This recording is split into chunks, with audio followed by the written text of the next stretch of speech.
həmkarımla söhbətləşirik. Davam edək. Bu ilin birinci rübündə 30 uşağın müəssisələrdən ailələrinə qayıdışına nail olunub. Sosial Xidmətlər Agentliyi bu barədə məlumat yayıb. Bundan başqa yanvar-mart aylarında 54 uşağın ailələri tərəfindən müəssisələrə verilməsinin qarşısı alınıb. Həmin uşaqların öz ailələrində saxlanılması təmin olunub.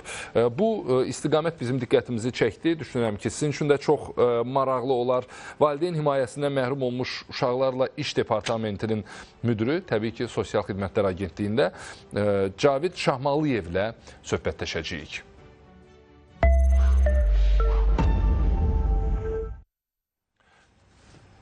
Cavid bəy, hər vaxtınız xeyir olsun. Mən xatırlayıram ki, hər dəfə bəzən studiyada, bəzən birbaşa bağlantılarda biz bu mövzunu diqqətdə saxlayırıq və xüsusən də sizinlə söhbətləşirik. Rəqəmlərlə bağlı məsələlər bizim diqqətimizi çəkdi. Ailələrinə təhvil verilən uşaqlar və ya ailə gəlib öz uşağını sonraki mərhələdə o müəssisələrdən götürür. Bu baxımdan rəqəmlər necə dəyişir?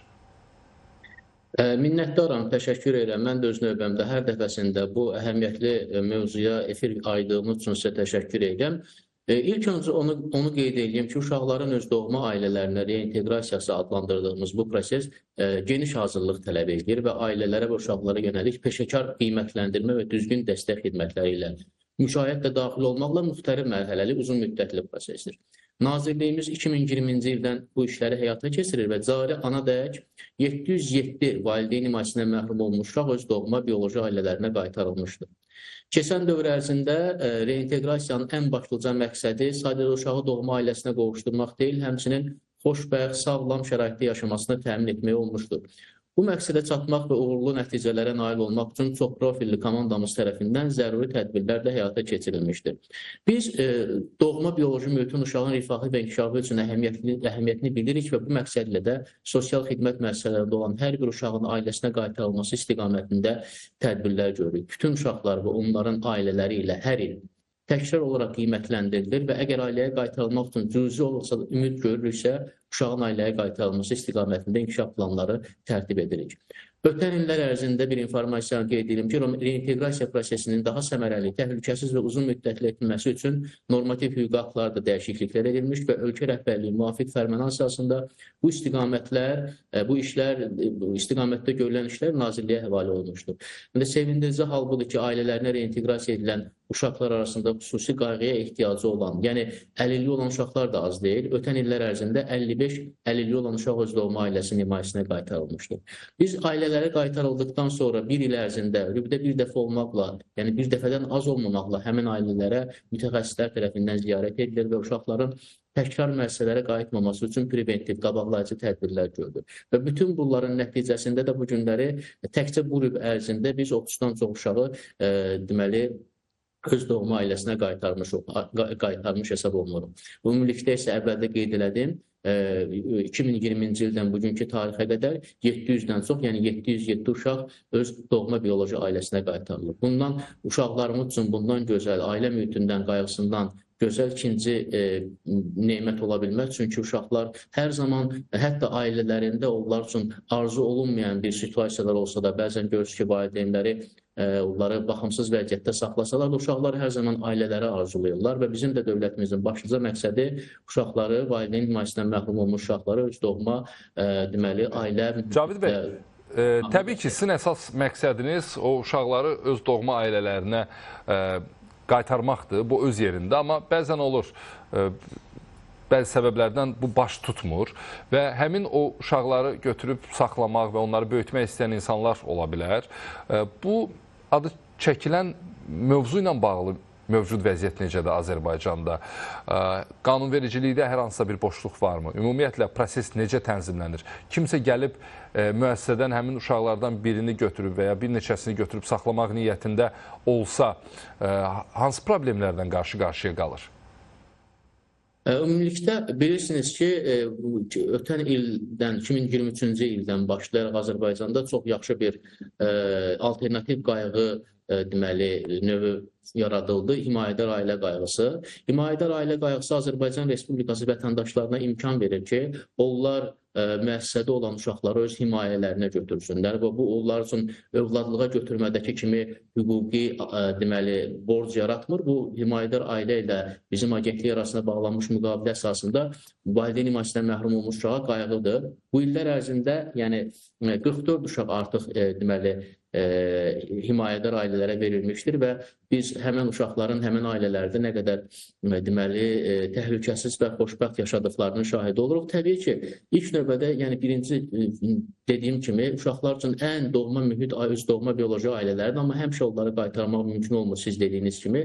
Bəzən isə biz övlad ailələrinə qaytarıla bilməyən uşaqları himayədar ailələrdə yaşamasına üstünlük veririk və təbii ki, buradan da EFRİN imkanlarından istifadə edərək Azərbaycan əhalisini, deməli, izləyicilərimizi himayədar ailə qayğı modeli barəsində maraqlanmağı, bizə zəng vurmağı, himayədar ailə olmaq imkanını deməli, nəzərdən keçirməyə bir çağırış eləmək istəyirəm. Həmçinin bildirmək istəyirəm ki, himayədar ailəyə verilən uşaqlara dövlət tərəfindən müavinətlər də müəyyənləşdirilib. Hər bir uşağa görə deməli, ailəyə ay ərzində 355 manatdan 435 manata uşağın yaşı və sağlamlıq dərəcəsi nəzərə almaqla müavinətlər verilir və bundan da əlavə uşağı himayəsinə götürüb baxmaq istəyən şəxsə rübdə bir dəfə deməli cari mövsümi geyimlərin alınması üçün 200 manat da əlavə olaraq müavinət müəyyənləşdirilmişdir. Yəni qısası bu tədbirlərin başlıca məqsədi uşaqların müdafiəsini təşkil etməkdir. Uşaqların ailə qayğısı, ailə mühitində birəbir sevgi və qayğı əhatəsi ilə əhatə olunmağını təmin etməkdir və biz də bu işi sevə-sevə deməli görürük və bu işin həyata keçirilməsi üçün çox profilli komandamız fəaliyyət göstərir, yaxşı mütəxəssislər hər bir müraciəti dərindən qiymətləndirir və deməli qanunvericiliklə deməli tənzimlənən bu prosesdə yalnız uşaqların başlıca olaraq uşaq mərkəzli yanaşma qoyulur və uşaqların ümumi maraqları qorunmaqla biz onların ailələrə verilməsi istiqamətində tədbirlər görürük. Digər sizin sualınızın cavabı olaraq bu istiqamətli işlərdən də biri bu barədə biz çox danışmışıq, övladlığa götürməklə bağlı işlərdir. Həm himayədar ailə, həm də övladlığa götürməklə bağlı işlərə elektronlaşıb, alt sistem üzərindən, yəni vətəndaşlar şəxsi kabinetlərini yaratmaqla müraciətlərini edirlər. Müraciətlər deməli bu qədər vətəndaşlara rahat yaxındır və məsələn qeyd edə bilərəm ki, artıq övladlığa götürmə sahəsi bilirsiniz 2019-cu ilin noyabrın 1-dən etibarən Nazirliyimizə həvalə olub və yaradılan alt sistemə indiyənə qədər deməli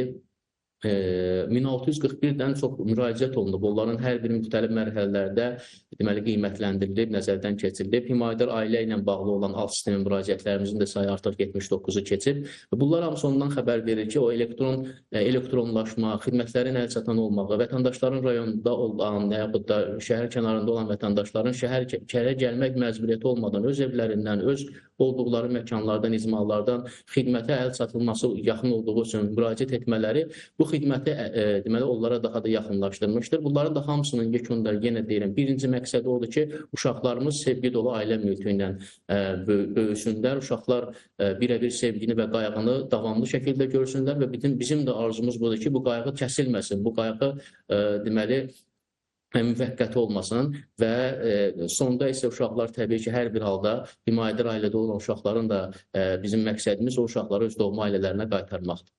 Son sualım olacaq. Çox qısa cavab xahiş edəcəm. Vaxtımız bitir demək olar. Bu uşaq ailəyə ki, təhvil verilir, kimsə gəlir, müraciət edir, götürür, amma bu onun doğma ailəsi olmur. Onlara nəzarət mexanizmi necədir? Maksimum dəqiqə yarım vaxtımız qalıb.